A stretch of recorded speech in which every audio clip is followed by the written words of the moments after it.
Uhereye mu kabwibwi k'ibihe ukageza ubu, isi yaranzwe no guhindagurika, bamwe bavuka abandi bapfa, abadapfuye bakarama imyaka magana.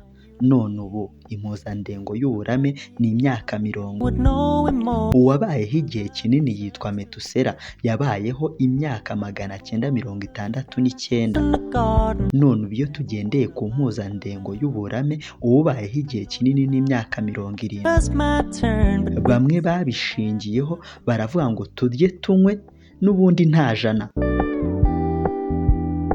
Aha, ikibazo si aho wavukiye cyangwa uko wavutse, ahubwo ikibazo ni wowe ubwawe. Ni icyo ukora ngo amateka yawe ahinduke, cyangwa urategereje gusa ngo igihe kizabisobanure? Ni igihe cyawe cyo kugira ngo ureme paradizo yawe ya hano ku isi. Umwe mu banze guheranwa n'amateka agahaguruka agaharanira gukabya inzozi yitwa Uwimana Jeannette, ni uwo mu gihugu cy'u Rwanda. Ni nyuma y'uko yavukanye ubumuga bwo kutumva no kutavuga, maze asimbuka iyo migozi, arenga inkuta ndende zubatswe na rubanda zimuca intege, atera intambwe ikomeye yo kwiyamamariza kuba Miss Rwanda wa 2022. Maze Miss Megan ni mwiza wa 2019 yungamo agira ati, si ruswa twariye cyangwa impuhwe twamugiriye, ahubwo nuko ashoboye. Iby'iyi nkuru byo ni birebire, nabyo ubwabyo byaba ikiganiro, ariko byarangiye abaye Miss Innovation wa 2022. Udahagurutse ngo ugaragaze icyo ushoboye, ntuzigera umenya Imana idasanzwe Imana yakuremanye.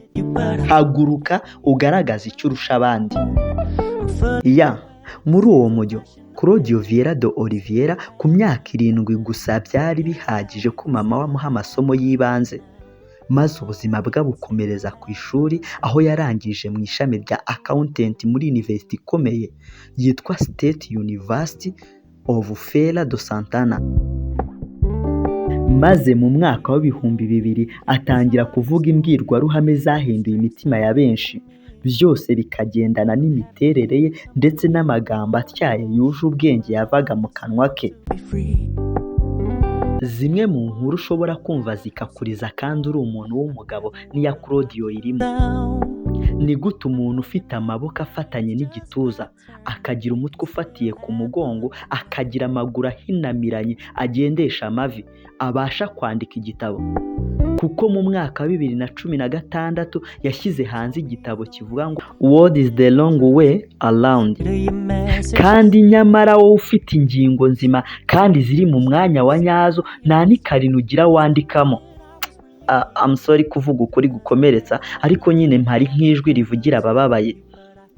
Birababaza cyane kuba wagafashemo uri gusebya ababana n'ubusembwa, kandi nyamara nawe bakugenzuye bitakubera byiza. Buri wese afite aho atsindirwa akagira n'aho atsindira. Kandi koko upimiye ubwenge bw'ifi Mukurira Ntakabuza yabona 0. Nawe urabizi neza ko hari ibyo udashoboye utakirushya ugerageza. Bya bindi ushoboye rero hari undi nawe utabishoboye utakirirwa agerageza. Twubahane rero buri wese mu mwanya we, twumve ko dukeneranye kugira ngo tuzamurane.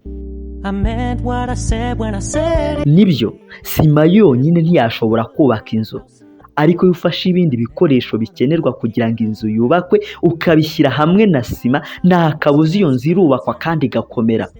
Twubahane buri wese mu mwanya we, tuzamurana aho bibaye ngombwa, dufashanye dushyigikirane, buri wese afata ukuboko kwa mugenzi we aharanira kumukura mu rwobo.